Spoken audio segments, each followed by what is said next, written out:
Hey everyone, welcome back to the channel. Before we begin, make sure you subscribe so you don't miss upcoming courtroom breakdowns.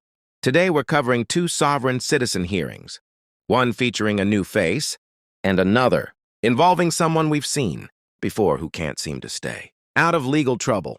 We'll start in a municipal courtroom where something unexpected adds extra tension. A group of students on a field trip, observing the judicial process in real time. Let's just say they picked an unforgettable day to visit court. Now calling City of Contempt versus Amber McHenry, case number 24 TRD 819.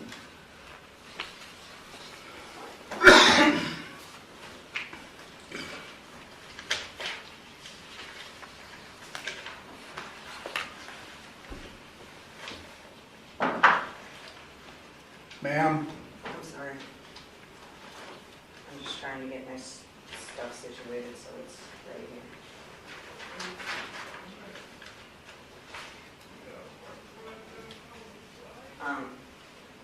Take a seat I have a question. in this blue chair.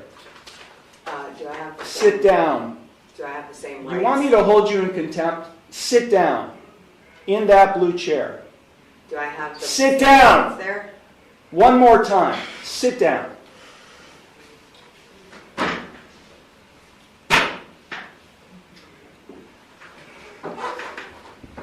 Now you'll answer my questions. Got it? Did you understand all of the rights and plea options that I explained to you? No, I do not understand. Okay. Then I will enter no plea to the charges I object. filed against you. Well, let me just explain to you. You are charged, and I do have a signature on the citation which shows you've been served. You are charged with one count of no operator's license, a minor misdemeanor subject to a maximum fine of $150 plus court costs. You also are charged with one count of expired plates, also a minor misdemeanor subject to a maximum fine of $150 in court costs. I will enter no plea to these charges against you. You already have a pending. You already have a pending. I object. What do you object, ma'am? Because I did not enter that plea. You're Okay, so entering you that tell plea. me how you would like the plea: guilty, not guilty, or no contest. First, I have to correct the standing, which is I am not the ens legis non degear. I am the authorized agent to the decedent estate. I am coming in here as the settler, and I want to settle this case. During the exchange, emotions ran high and the rhetoric escalated quickly. Instead of presenting structured legal arguments, the defendant shifted toward sweeping ideological claims and personal attacks. The judge remained composed, but the contrast was striking. Courtrooms operate on statutes and procedure, not political philosophy. While everyone is entitled to their beliefs, those beliefs don't override established law. The more confrontational the tone became, the clearer it was that this strategy wasn't helping the defendant's position in front of the court or the young observers in the gallery. I have sent in a paper that is my declaration and affidavit of what I want to do, which is to settle the case. I am willing to surrender the person to the court for mutual consideration. I do not want to continue doing this. I don't have anything to do with this. That paper that I signed, which is the summons, is signed v coatis, which is void contract, and I reserved all of my rights on there. So, is the court willing to give me mutual consideration today or not? I will enter no plea on your behalf to these charges. I've given you 3 plea options to plead. No, Would you I do not recognize anyone in this court. Okay, well, I that's don't too bad. recognize you or the bailiff or anybody else in this court. I do not understand. I will set this case for a bench trial, and No, we'll get this set. I have the right to a trial by jury. Okay, no you don't, not in this case. Now Yes, these are not jailable offenses, ma'am. You don't have a right to a trial by jury in this case. You already have a jury trial scheduled in another case, but then because you're facing jail time in that case. But in this case, you're not facing jail time, only a fine and Court costs. Anything that is above $25 in a court of law has the right to a jury by trial, which is involuntary. Involuntary can't be violated, basically, is what it means. So I have the right to a jury by trial. No, you don't. Of my peers. No, you don't.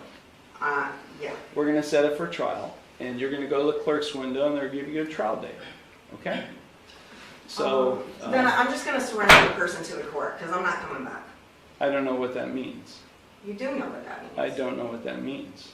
I am not the ens legis, non de guerre. I told That, you that. I don't know what that means either, ma'am.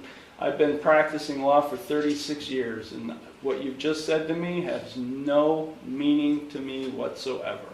At one point, the defendant suggested the judge was the one who lacked understanding, implying the legal system itself was flawed. It was a bold claim, especially in a room governed by established rules and precedent.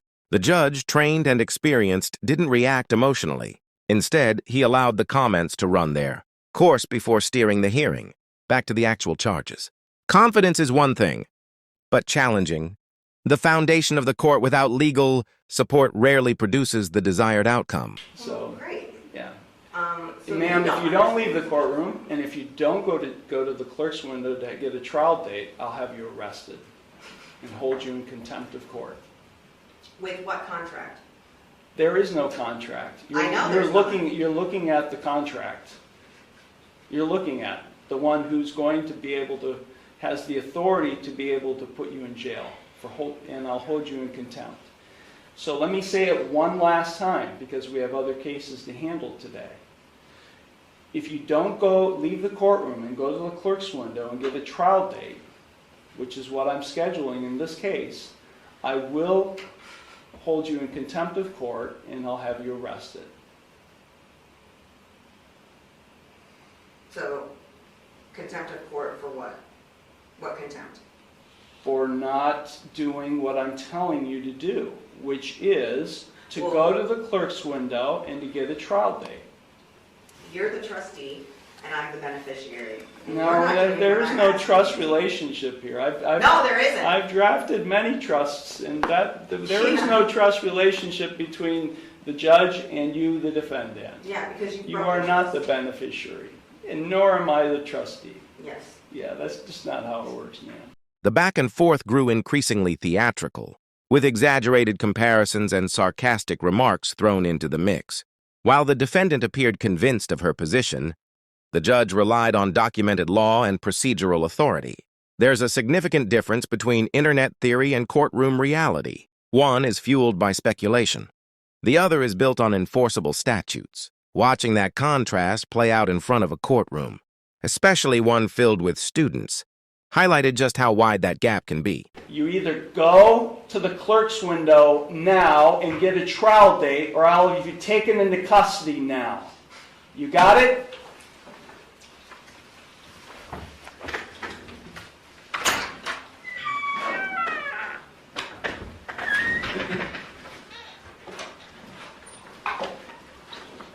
Is this your phone?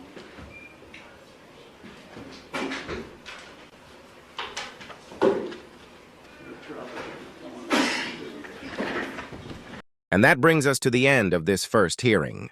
The defendant arrived with strong opinions and visible support, but opinions alone don't determine outcomes in court. Whether this approach continues into trial remains to be seen. What's clear is that the students in attendance witnessed a dramatic example of how courtroom decorum, or the lack of it, can shape a hearing. We'll move on to the next case soon, where things take a different, but equally revealing, turn.